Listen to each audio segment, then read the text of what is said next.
Hello, everyone. Welcome to the Blackshirt Breakdown. My name is Steve Marik. I'm a staff writer at Inside Nebraska, and he is the Jay Foreman, our NFL veteran and former Nebraska Blackshirt.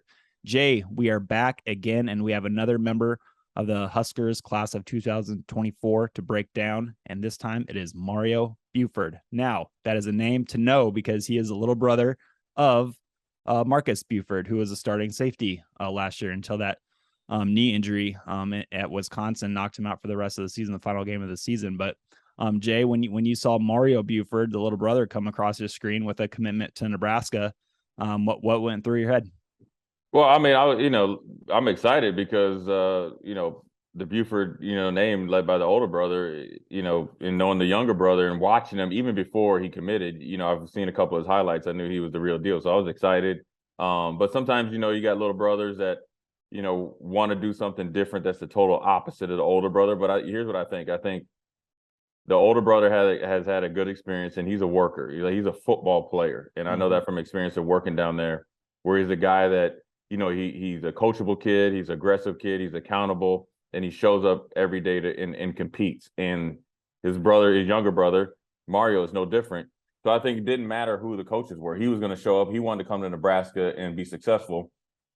I think his brother and his attitude, and then along with Coach Rhule and the staff, kind of obviously welcoming the older brother, even though he's injured, laid the foundation for this commitment.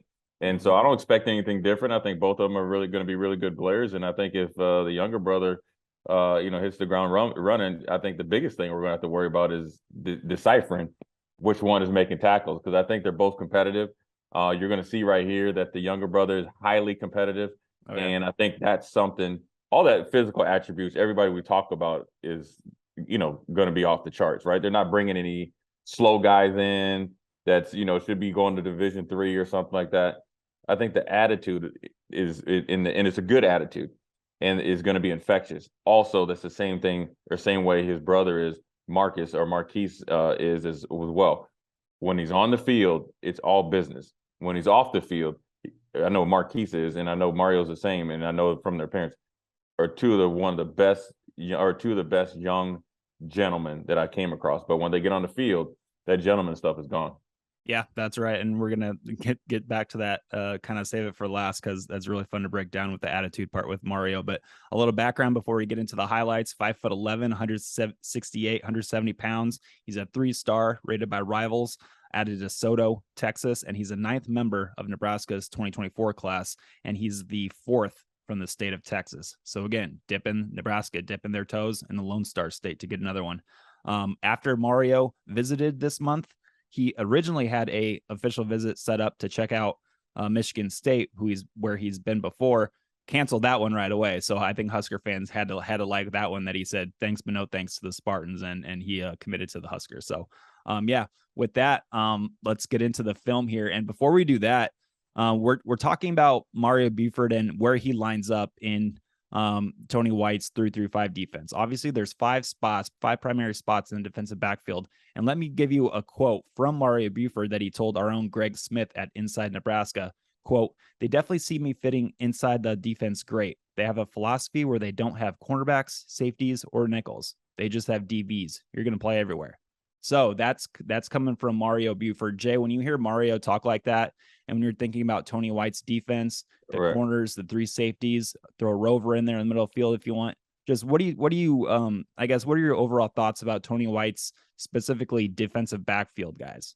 Well, he wants guys that are flexible and are football players. And so Mario Buford is a football player. So just because what it means is, say you're the 3rd corner, but you're, tied for, starter position at the nickel or any type of specialty position that they have. That doesn't mean exclusively you're only going to play corner and you're going to be on the sidelines. If you're a football player, they're going to coach you up at all different positions. I was always taught by my dad, know everybody's position. The more you know, the better you'll be at your position that you play.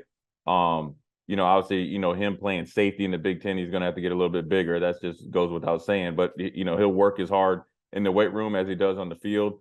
But what it tells me about Tony White's system is that he's going to teach guys how to play football, teach them how to play defensive back, and make it real simple so he can get more guys on the field that can play fast. And so, just because you play corner doesn't mean that you shouldn't know how to play safety, because let's think about it. When you get on the road, right? When you go on the road, the roster's trimmed down.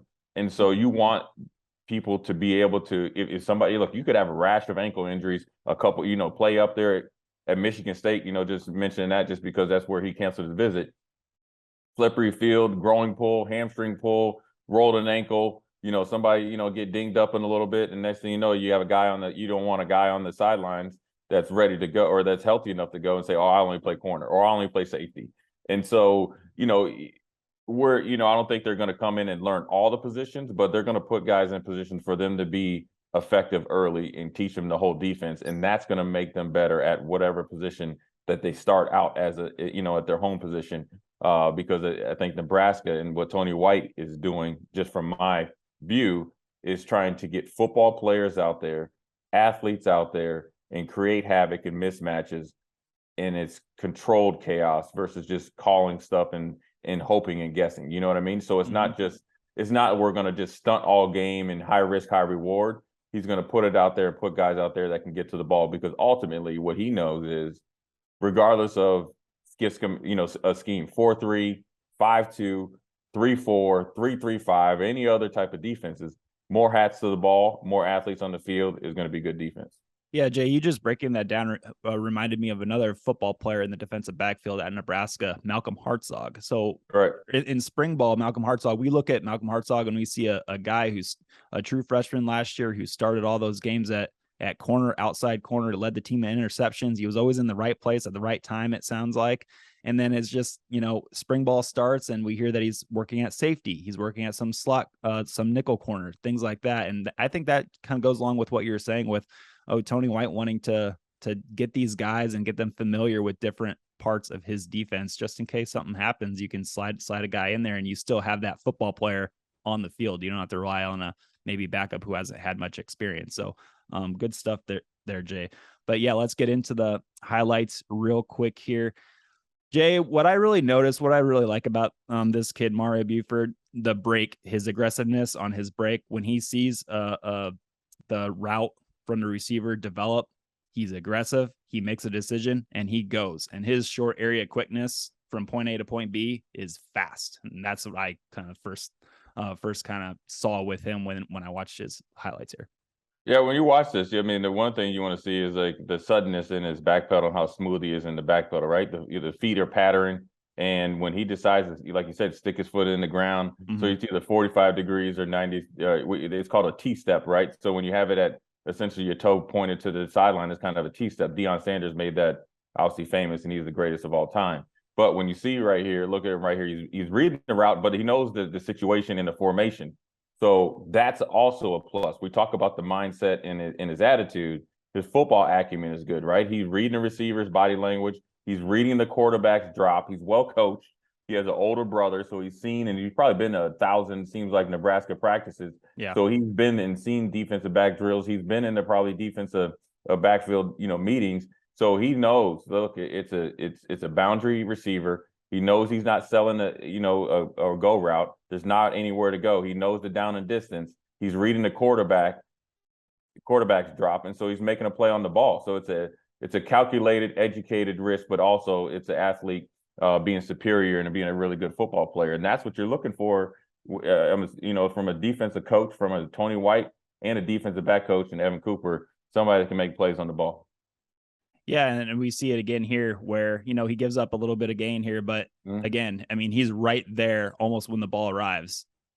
Right, and also you like that, his ability to, look, you're not going to defense every play. So what you like right here is his break on the ball, right? There's no wasted step, and it's not rounded. He knows angles, and he knows where his help's coming from. But then also you like the sure tackle, right? So that, I mean, this is what you need. This is what you're going to have to do in the Big Ten. You're not going to be able to defend every pass. But so if you're okay with giving up a 5 or 6 year, it could be 3rd and 12. You want to get out, right? The worst thing that you could do as a defensive back right here, say it's 3rd and 12, 15, is miss that tackle. They get up the sideline. What I always say, most explosive plays come up the sideline. Next thing you know, they flip the field, so forth and so on. They score the next play. You want a sure tackler. And so this is something that you put on a highlight tape. You want to see somebody that has good break out of their position, off man, right? So you're not just up in their face. So you want some flexibility in just playing cover one, right? And so you want somebody to be able to close the gap, because here's what also the defensive back coaches and defensive coaches should be looking at.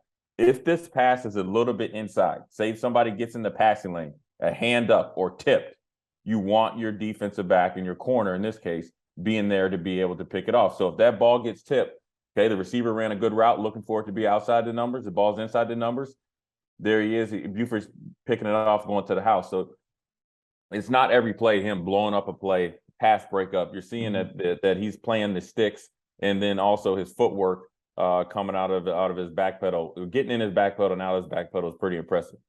Now I also mentioned at the start of this video was I noticed on his highlights, and they are highlights. He only put good plays on highlights, but the receivers never gain that much separation from Mario Buford. And I really think that that's something that the coaches, Evan Cooper, probably really enjoyed watching too.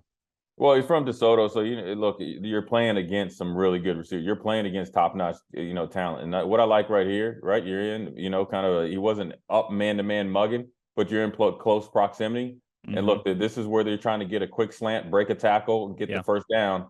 And look where he's playing. Up there, he knows that everybody's in man-to-man defense right here. Look at the change of direction. He doesn't give the outside route. Good bucket step right here. And then when he closes, he's going to make a play on the ball, but then he's making a play on the ball to the tackle.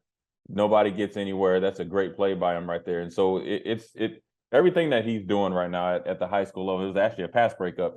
Everything he's doing at the high school level is what you can say, okay, I can see him fitting into our defensive back drills, into our defensive scheme, playing man-to-man. We know he can run. We know he's physical. And now you're seeing a little bit of football smarts, which you can see on the tape, because what he's doing is playing football at another level mentally than just a guy going out there and covering him and not knowing the down and distance, the formation, where the receiver is, in tune to the, whether it's either boundary receiver or field receiver, there's different routes. So this is what he's doing to make himself successful.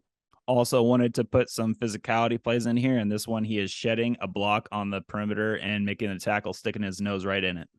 Yeah, I mean, the hardest thing I used to always think of defensive backs is playing man-to-man. They're selling you on a go route, 9 route, and then they settle down and they try. I call it stock blocking you or base blocking you. And if you got a big receiver, that's hard to get off. And we've seen some defensive backs not being able to get it, but you like him to get into him. He knows where the leverage is, right? He knows his help is coming in inside. He doesn't want to do what, Steve? Give up the sideline, which would be a explosive play. He's forcing it back to his help. Mm-hmm. He defeated the block. And he got to make a secure tackle with his inside help coming right there. So that's what you want from a defensive back. You don't want to see the defensive back knowing, just covering that guy and just standing right next to him and kind of waving their hand, say, okay, I did my job. I want you to do your job and then be a football player. And all these highlights, including this one, is showing that Mario is definitely a football player and obviously phenomenal athlete as well. Yeah, and this last one, I mean, we talked about his attitude. We talked about his swagger on the football field. I think Evan Cooper is really, really going to enjoy this play. And I think fans watching home is really going to enjoy this play. He blows up this receiver screen, this guy trying to block him, and then he lets the guy know that he blew him up. And I don't know. Look, you don't want to be penalized. You don't want to hurt your defense with a penalty, but with the attitude that he plays with, if it's in a controlled manner, man, I mean, I just love this stuff right here. Well, I mean, look, when you play football, it's a physical game. It's a game that you got to be physical, and it's mental as well. And so for him to make plays, he's going to let you know about it. That's a physical play right there. I mean, and he's letting the dude know that I'm here to be physical, and don't get caught slipping. Don't come out there, like I always say, with your weapon on safety and run up in there and get pistol whipped. And that's what he got pistol whipped. And so look, being on the edge, that's up for the coaches and the coaching staff to, deal with. But I would rather a player be like this than not to be like this, right? Absolutely. And here's what I mean. There's too many guys that play football that their motor isn't running from the play one. When I've watched the whole game, two games of him, his motor is running hot from the jump, right from warm-ups. And so this is just part of the game that the receiver in the white wasn't ready to play. And, sometimes you can make a play during a football play without actually making the play. So his physicality Now, look how it's infectious, though, right? This is what's really more important. This is leadership, and this lets you know. Sometimes I'm gonna tell you, be honest with you, little DBs never got me excited, but when I saw a little DB get up there and get physical, it got me excited. You see the linebacker right here; both of them are playing, right? Blew up by Mario. He came in and made the tackle. Now look, both of them are excited. It might have been a rivalry game. It might have been a big point in the game, but at the end of the day, this is what football is about. It's a great play, and it's something that needs to be on there because when you play in a lot of these RPO offenses, or I call this a smoke screen or jailbreak screen. You have to be physical out on the perimeter. The physicality just isn't in the box between the linemen and linebackers. It's everywhere, and if you're physical, it's just how you just live your daily life, right? You don't, if you just don't show up on a Saturday at 11 or 2:30 or night game at 7 o'clock and just say, you know what, I'm gonna be physical today. It's what you are in practice. It's what you are actually in the weight room. It's how you practice. It's how you do everything. And obviously, he's shown you on multiple, occasions. For a little corner, supposedly little corner, 5'11", 165, I'm willing to bet he's bigger than that. Definitely when he gets here, he'll be bigger than that. That he is a physical corner, and he has really good cover skills, and he's played good competition. So does that mean, he'll end up being Charles Woodson in all conference? No, but what it does is it gives this coaching staff, a leg up on developing him because he's able to step right in and do some of the things that you need to on a day-to-day basis to be an effective corner, nickel, safety, or whatever they need him to be. Because just because you're a corner doesn't mean that you don't play safety in some sort of formations. Because what Tony White might like to do, and I can't speak for him, but if they flip the formation and you can just bump your safeties and corners over, they don't know whether you're in man or zone. But if you run with him, then they know you're in man. If you don't run, they think you're in zone. But the less that you can give the offense knowing what you're in, you don't have to disguise as much, but then also it gives you the advantage to dictate the tempo of the obviously of the game. And that's what Tony White wants to do. You need more football players, right? And, I read a quote from Bill Parcells. And he said the most important thing that you need on the football field, and particularly on defense, is intelligence, football intelligence, because more games are lost than won by people misalignment, misassignments, and not being smart football players. And that's from one of the best defense coaches of all time that has coaches multiple Hall of Famers, won multiple Super Bowls, taught Bill Belichick everything. So football hasn't changed. And especially without the huddle, and people trying to get more plays in, you have to be an intelligent, smart football player. He's all that right now with the superior athletic ability and the physicality and the want to. That's also very important. Absolutely. Great stuff as always, Jay. I felt like I was educated in this 20-minute video or whatever it is. So hey, it might be the painting I got back here. It might be my feng shui or something. So I'm glad. How about that feng shui? Yeah, Let's talk about that. So you are on the road doing this, but man, that is a great backdrop. A lot better than a white wall, which somebody on this podcast uses. Look, it's not my normal background, but I'll take it. And you know what? Who knows how much that painting is worth? I'm down here for a graduation, but ultimately, maybe it just sparked my brain a little bit. Got a little yellow and red and black back there. So, but look, I think Nebraska coaches need to be excited about another Buford coming, Mario in particular, and keep adding guys and trying to they're trying to develop their team the best they can, and you got to we're waiting to see, but you also got to give them respect for going out there and working as well. For sure. Mario Buford, 5'11", 168, 170-pound, 3-star corner from DeSoto, Texas. That was Jay. I am Steve, and we'll be back with another Blackshirt breakdown whenever the Huskers snag another one. We will catch you guys later.